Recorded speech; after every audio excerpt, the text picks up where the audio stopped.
We are back. It's the Joe Holka Show presented by PrizePicks. It's week 10. We're talking 10 key matchups to exploit in season long and DFS. Of course, we're going to build a DraftKings lineup at the end. Let's start with the team. I feel like we haven't talked about them in a few weeks because they haven't really been on the main slate, but the Detroit Lions, and your first guy that we're going to be targeting this week is Jared Goff. Of course. Yeah, always fun when we start with Jared Goff, right? Yeah. Like it's always a great week. But yeah, listen, the Lions have a functional offense, really fun team this year. And what makes Goff, I think, more intriguing for DFS is he's actually been more of a volatile, performer. He's had weeks as the QB3, the QB3, the QB8, and he's had 4 weeks as the QB18 or lower. So he's like a spike week guy where he's thought of maybe more as like a floor asset, like a structure play. But he's actually been like a huge like spike week guy. You look at Goff coming out of the bye. He's facing this Chargers defense that's had like a really nice reprieve the past 2 weeks against Tyson Bagent and Zach Wilson. But this is still a defense that has to show it's competent against capable offenses. Tua Tagovailoa, Patrick Mahomes, Dak Prescott, Kirk Cousins, all of those guys had top 5 scoring weeks against the Chargers. The only passers they've held below 7 yards per pass attempt have been Wilson, Bagent, and Aiden O'Connell in his first career start. And even factoring in those 3 guys that have started against them, they're still 31st in the NFL in yards per pass attempt allowed. They're 29th in passing points allowed per game to opposing quarterbacks. And what we like particularly about this matchup is the Chargers play a ton of zone coverage, 75% of their snaps. That's 10th in the NFL. They play cover 6 on a league high, 23% of snaps. Against cover 6, Jared Goff is 40 of 50 passing. Only Patrick Mahomes has completed a high rate of passes. And against zone coverage in general, Goff's 105 quarterback rating is second in the NFL. 11 of his 12 passing touchdowns have come in zone coverage. So he's not necessarily a cheap guy, a pay down guy, but he's right in kind of that strike zone where like people probably undercut the upside Jared Goff has.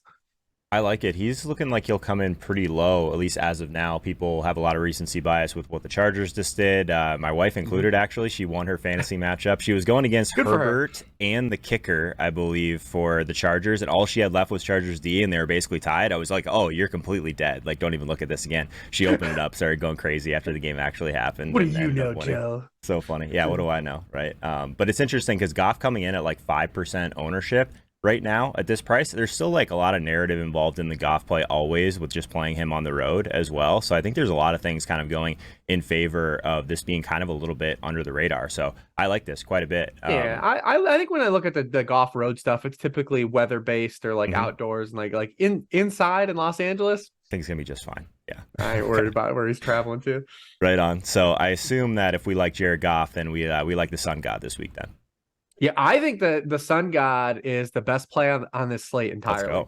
And you look at him, he's at 100 yards or a touchdown in all 7 games this season. He just does what he does, man. He's on the field. He's had 33% of the Detroit targets. That's be third for the season. We mentioned the zone coverage stuff with the Chargers and Goff, just a second ago. He's been targeted on 31% of his routes against zone coverage. That would be third in the league. He's averaging 2.8 yards per route running against zone coverage. Against that cover 6 base defense that the Chargers like to run so much, he's been targeted on 37.5% of his routes in those situations with 3.5 yards per target. And on top of those splits, just in general, the Chargers from a top-down perspective are 29th in the league in points allowed per game to opposing wide receiver 1 targets. Even Garrett Wilson last week when they had that great outing still had a productive game. They're allowing 19.3 PPR points per game to those wide receiver 1 targets and 6.6 catches per game and 98.9 yards receiving per game to those options. I'm looking at Sun God's early stuff and I'm like, ooh, he might be going overlooked this week. I like it. I think one of the things, too, that is something to keep in mind. So on PrizePicks, at least at this point of the week, we don't have some of the detailed props that are up right now. So right now, Amon-Ra is just at just the receiving yards prop, 83.5. That's probably one I'm going to stay away from. But this is one that I will absolutely be circling back to later in the week to see if there's some other stuff that looks out of whack on the Amon-Ra side. So keep an eye on the Prop Drop newsletter. I would imagine that he's going to be one of the guys that we end up being focused on, depending on what some of these secondary lines look like. Is Amon-Ra like the staple of this, like the Hulk or Hribar experience? He should be on every thumbnail for the most part because I feel like we've been beating that drum. But dude, he's been so consistent. So I think that he always kind of makes sense in these type of game environments. So I'm with you on that.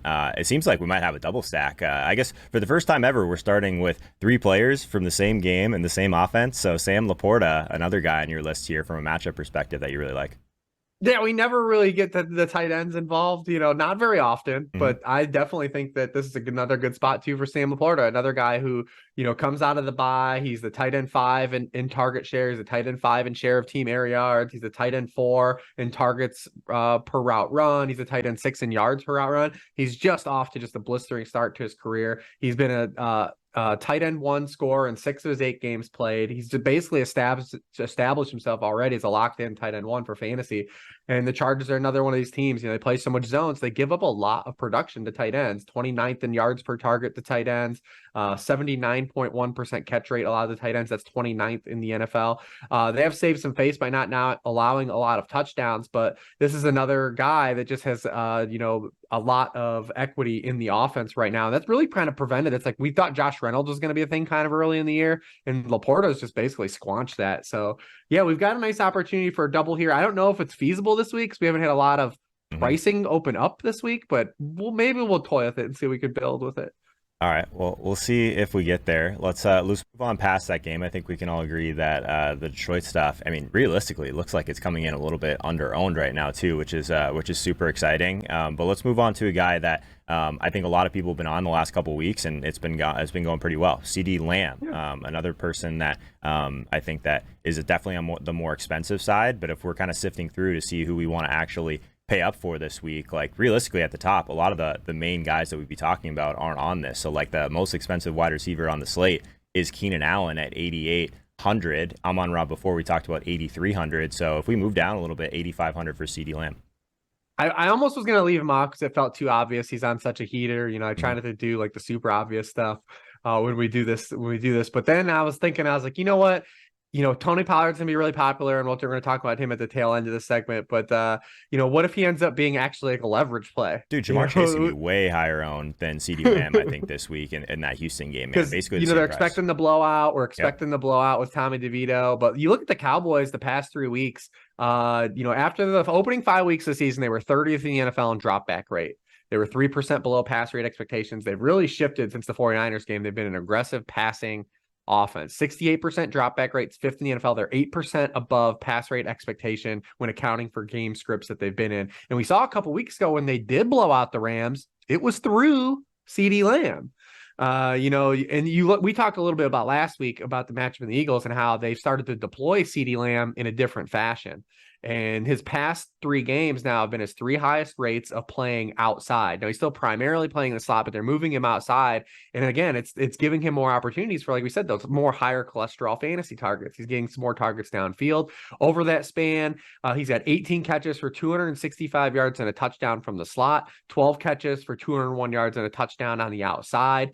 Almost 15 yards per catch in the slot, 16.8 yards on the outside. Like, we're getting everything we want. We talk about the Giants. We know they're going to blitz a lot. They blitz 43.4% of the time when these teams played in week 1. They still blitz 33% of the time, which was 8th in the league that week. It was the 3rd highest anyone's blitzed the Cowboys this season.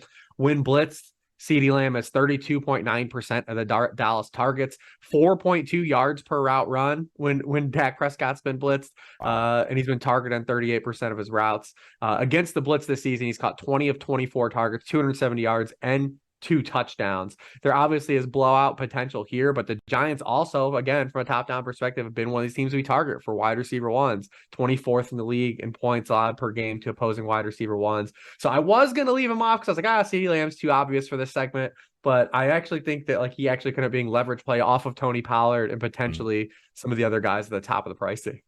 The story is old as time, Hribar. It's like these studs in great spots just get overlooked when people think that it's going to be a complete blowout, especially in the passing game. But I guess the counter argument to that is if they get ahead by X amount of points, who got them there could be CD Lamb in a great spot. So totally with you on that. I guess one of the things that kind of flopped a little bit in a game that I thought would have a little bit more fireworks last week with the Ravens and Seahawks kind of faltered a little bit on the Seahawks side of the ball. So we're going to talk about DK Metcalf and some of these Seattle wide receivers. You think they could bounce back this week?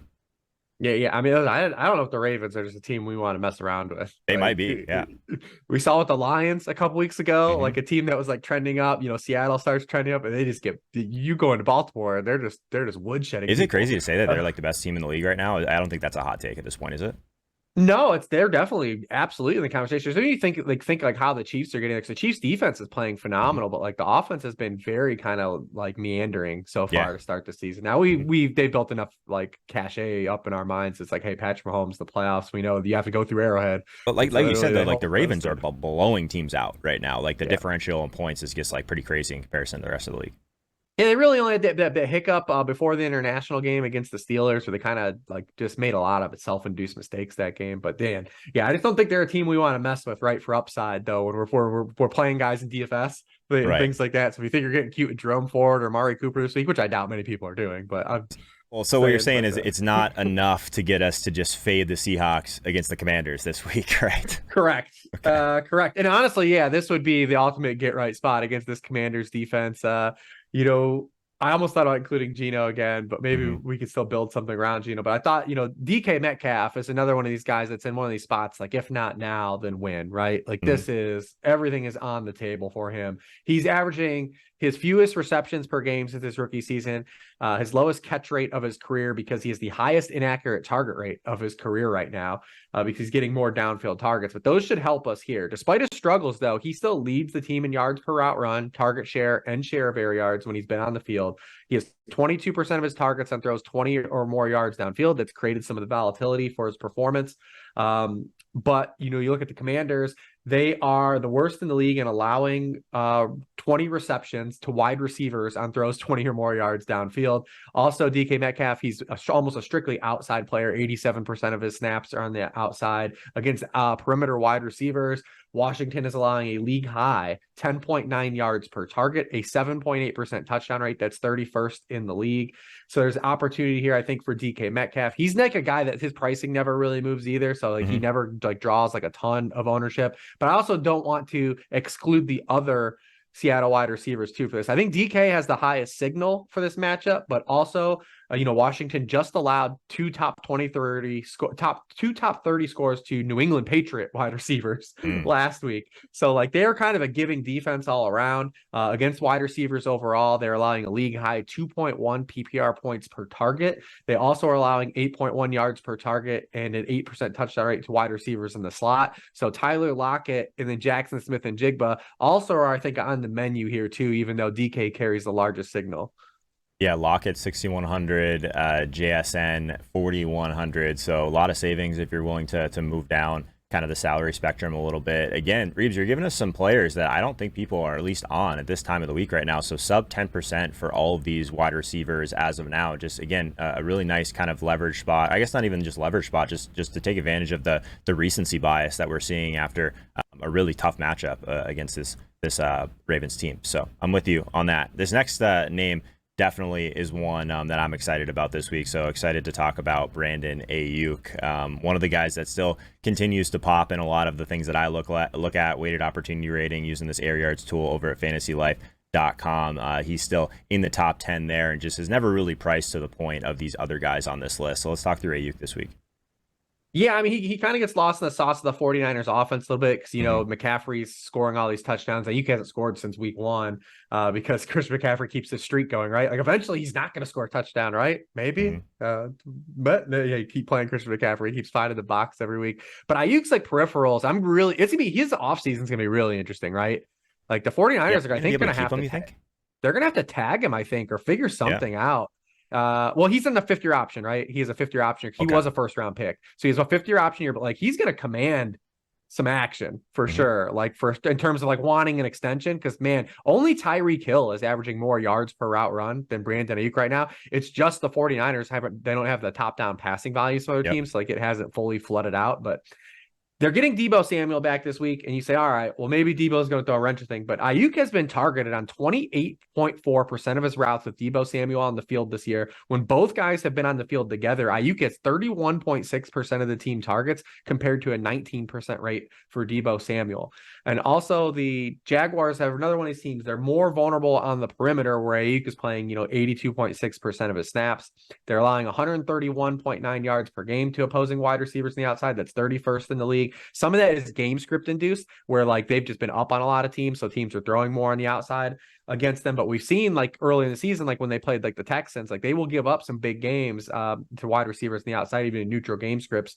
Outside wide receivers, 29th in catches per game, 30th in touchdown rate allowed to those wide receivers as well. Another one of these guys that's priced in that nebulous price zones in a game that could be a lot of fun. I'm with you. I took an over on George Kittle, 43.5 receiving yards with the way too early prop drop this week. So I still think there's definitely a lot of room for both of those guys to eat, even with Debo back into the fold. So like that one a lot. This has been a frustrating one. I'm glad we left this for like kind of the middle of the show, because I think that some people that won't make it this far might not be able to take advantage of this one. So Bijan Robinson, we got the coaching stuff that we've been talking through. I mean, realistically, like they're just failing to get the ball to their best players at this point in Atlanta, right? Yeah, I mean, listen, we'll see how many people stuck around for road Jared Goff leading off the segment. That's fair. That's fair. Immediately clicked out. But, I think that Bijan even, the biggest thing is that what we've learned with the Arthur Smith experience is trying to wish cast different roles on players than what he's shown, like he's giving them, right? Like we did that with Kyle Pitts for literally 2.5 years. I think just now, like people are just like, finally, just like whatever happens with Kyle Pitts, we'll deal with it on the next regime. Drake London, I still think is largely fine. He just goes as the pass volume goes, right? Like he commands like a high share of the team targets and has been good when Atlanta has thrown, but we don't even know if he's going to play. But even I think if you factor in where if Bijan continues to have this role as being like a between the 20s kind of player and relied on for like kind of, efficiency over volume, I still think there's a lot of opportunity here to take advantage of him in this matchup at this particular price point. He still led the team at 42 snaps last week. The biggest thing is he's just not playing in goal-to-goal situations. Like we're not getting those green zone touches. He's played just 16 snaps in goal-to-go situations. Tyler Algier has 9 touches in those situations to just 3 for Bijan. Inside the 5-yard line, he has just 1 of 11 team touches. That's the frustrating aspect of it, because Algier's not really been that good with those either. So like you figure if he hasn't been good, if Algier was smashing those, we'd be like, all right, whatever. Yeah. But even if we say that's the role, I'm not even trying to put another thing and saying like this is the week Arthur Smith's going to unlock Bijan. I'm saying that if he continues to just use him as he is, this is still a spot we could take advantage of him. He's still just so efficient per touch. 15.5% of his carries have gone for 10 or more yards. That's third in the NFL. Just 13.6 have failed to gain yardage. It's the 5th lowest rate in the league. Runs against the Arizona Cardinals have gained positive yardage, the highest rate in the NFL. They've been a target for us at running backs every week. They're allowing 16.8 rushing points per game to running backs. That's 27th in the NFL. On top of that, they are 27th in the NFL in receiving points allowed per game to running backs, which is what we know we're still going to get kind of as a role for Bijan. 10.7 PPR receiving points per game to running backs. They are allowing 138.1 yards for scrimmage running backs. That's 27th. They've also allowed 13 touchdowns. If we're going to need to get one from further away to the position, which is 31st. But at 6K, I think that's a price point where he can still potentially have a long touchdown here, still he can still get the bonus, I think, on 15 touches in this game. Reeves, this is like shaping up to be an amazing tournament week if you're right on some of this stuff. I don't think that Bijan's going to be that popular. Maybe. I mean, no, because people have done it the last 2 weeks. Because I was on a show last week and someone was like, "Hey, man, what about Bijan?" And I was like, this isn't the week to do it. Like, I think people will probably go to Rashad White there at 58. But yeah, maybe both those guys end up being popular. And I eat my words a little bit. Do you think anything changes much with Kyler being on the other side of this game, like just with like there being a little bit it can't be worse than what the Cardinals put on the field last week in Cleveland was just an absolute travesty. So it's got to be better than that. Yeah, I think that Marquise Brown at 5,200 is going to end up being the chalk in that one. Wouldn't be surprised if he got absolutely peppered with James targets. Conner also should be back for this game, which just adds the Cardinals could be getting 2 at least viable players back to help us.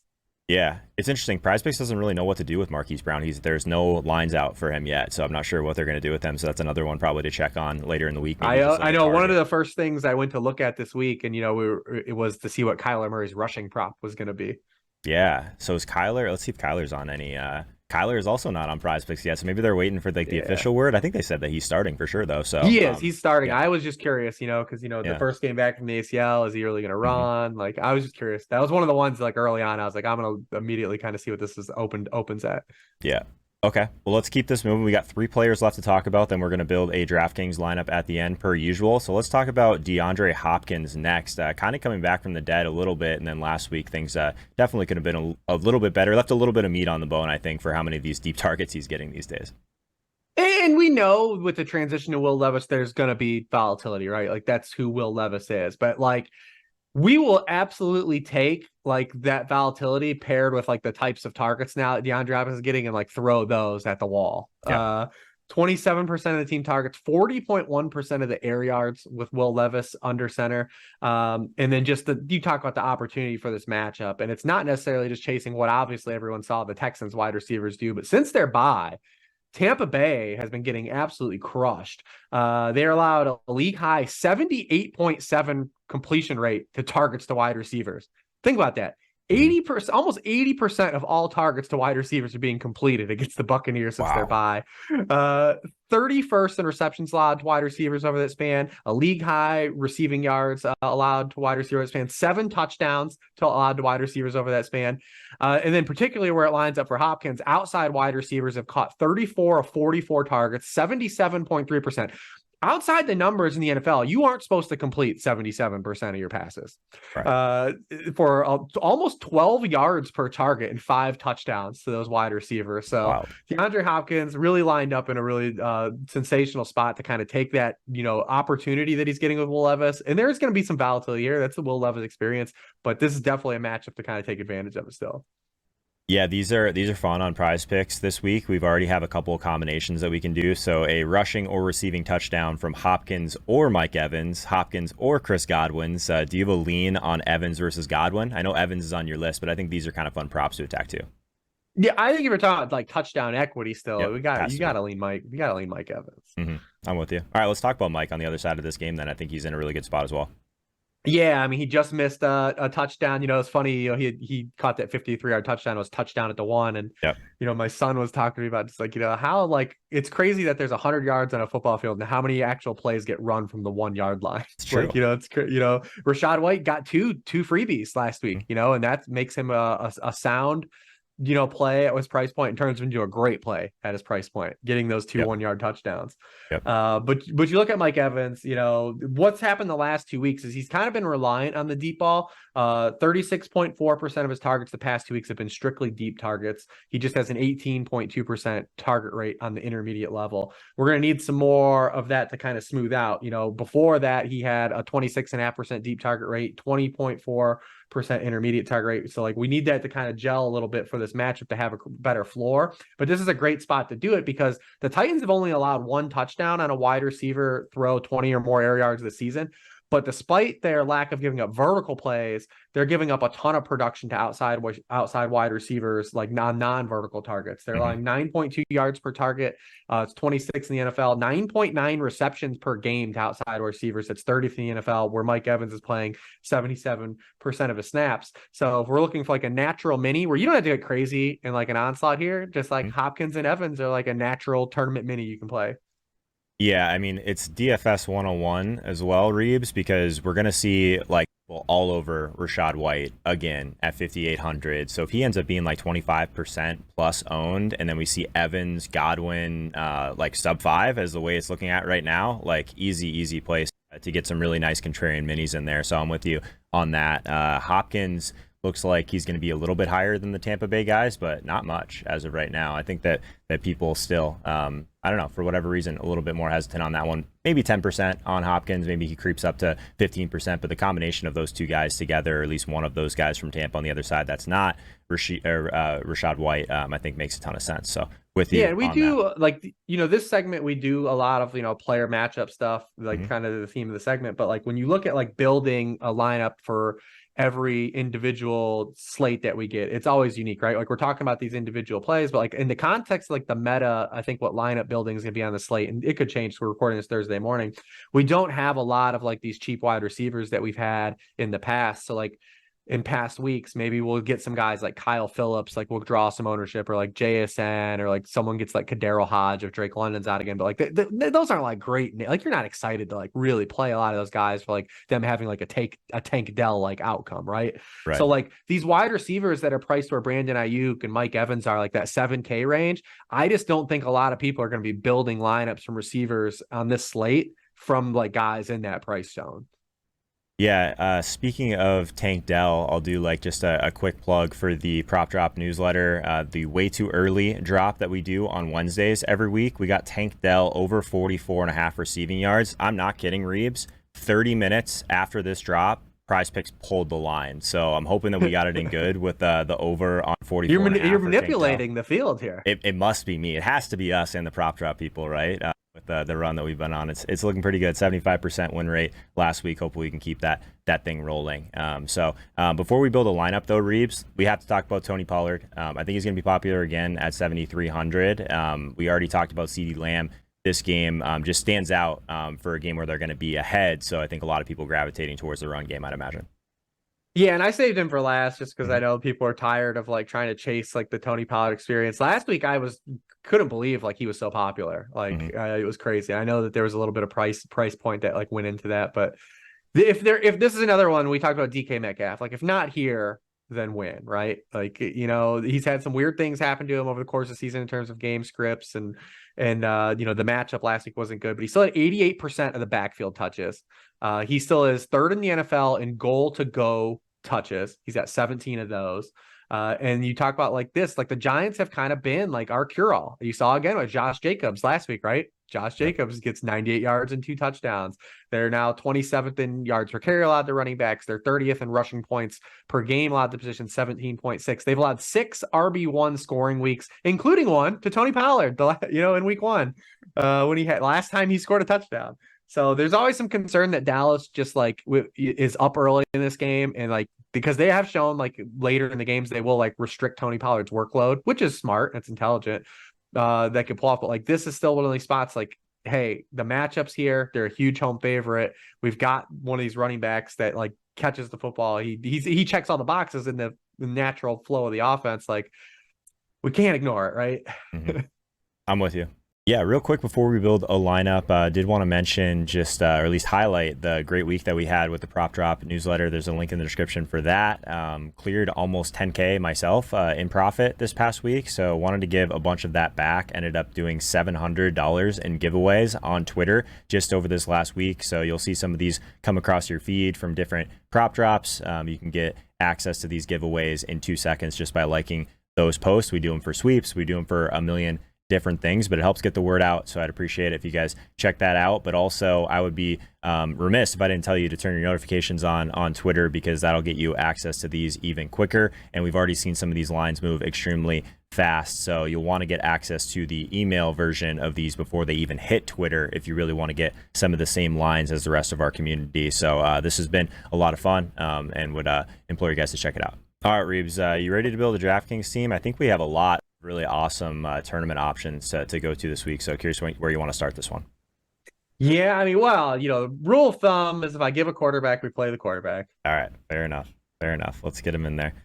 Goff and the Sun God. I don't know if we can pull off Laporta though. I think later in the week we might be able to do. I mean, we could toy around with it if you want, but man, I don't know. Like, where are the free guys this week? That handcuffs a bit. So my take would be, yeah, that's probably a later week build if we end up getting a little bit more value. Like, dude, the value does not look great for me right now. I mean, some people are probably going to pay down at tight end, I'd imagine, for like McBride. So we could go that direction to free up some space for some of these other guys that you've mentioned. Yep. So I'm curious your thoughts on, I guess, if there is a value play that we didn't talk about, who's one of the ones you're kind of zeroed in on so far this week. So the one that kind of stands out to me the most, and I'd say we can maybe plug him in here, would be kind of Kyle Phillips out of those guys. Okay. Just stone men, like, no Treylon Burks. Yep. He's run more routes than Nick Westbrook-Ikhine the last 2 weeks. Now that could be because Burks was active too. So with Ikhine too, probably also on the board for tournament play just because the Will Levis experience, right? Will Levis experience. Yeah. So defense wise, I think from an ownership perspective, it's looking like there's going to be a lot of chalk around Bengals and Cardinals on the cheaper side of things. Some people are still, I guess what happened last week, people saw Cleveland just going off against Arizona. If you were paying up for them, you did pretty well. So I think people are probably going to go maybe to the Cowboys in a kind of similar situation, but they're all the way up at 4,400. Yeah. So I'd say Cardinals or Bengals can be our placeholder for now at 2,500 to 2,800. Do you have a preference between either of those? No, not really. I guess Bengals, but like, man, the Stroud does not turn the ball over, man. And he doesn't take sacks either. Well, then I'm not going with them. Let's go with Cardinals instead. Yeah, because I mean, the Stroud has one interception this year. What's funny too is on the interception, the defensive player for the Saints fumbled and they got the ball back. So like even like his turnover wasn't a turnover. Yeah, that's always nice. You know you're running good when you're getting those type of breaks, right? But I mean, Big Lou against the rookie quarterback, I'm sure like has something planned. But I mean, either way, he's not giving us a lot of sacks or turnovers. I would also say too, like Jaguars at 2,400 are kind of interesting at home. Like Purdy's turned the ball over a few times the last couple of weeks. We're gonna talk about him too in another game. Okay, but he's interesting. So I don't know, but whatever one you want to place down there, and then I guess we can do McBride too if you want. All right, let's get McBride in there, and then. Since you mentioned it, let's get Jaguars. We're about to start throwing some money. Yeah, let's get Jaguars in there because I think that we'll talk a little bit more about that game. And like you mentioned in the other video, I like to have a little bit of a hedge here. So we'll build a lineup that has the defense in that game outside of just a mega stack or whatever we end up building over there. So let's do that. We got 64, 75 the rest of the day. Running back, wide receiver, and a flex. I'll throw McBride in there at tight end. So let's just start picking away these guys that we want. Yep, 7,400. Yep. Bijan, DK. The question is, do we Pollard? So if we do Bijan and DK, that gets us to 9,600 in the flex. So we can have it all at this point if we want to go that direction. So we have plenty of places that we could probably upgrade if we wanted to on this build. Yeah, interesting. Who do you have at RB2? Who do we put at RB2? So I have the wrong McBride in there. That'll do it every time. I had the 4K McBride in there. I was like, what is going on? I thought we had more slots here. Okay, 6,800 left for a running back and a flex currently. All right, so what can we do here? We did Pollard at 73. That leaves us with 6,300 in the flex, which is still pretty reasonable. All right, so we can just do, I mean, geez, I guess we can just do Mixon. We didn't talk about him, but like he's just there. I don't know. He is just there. That's not a great.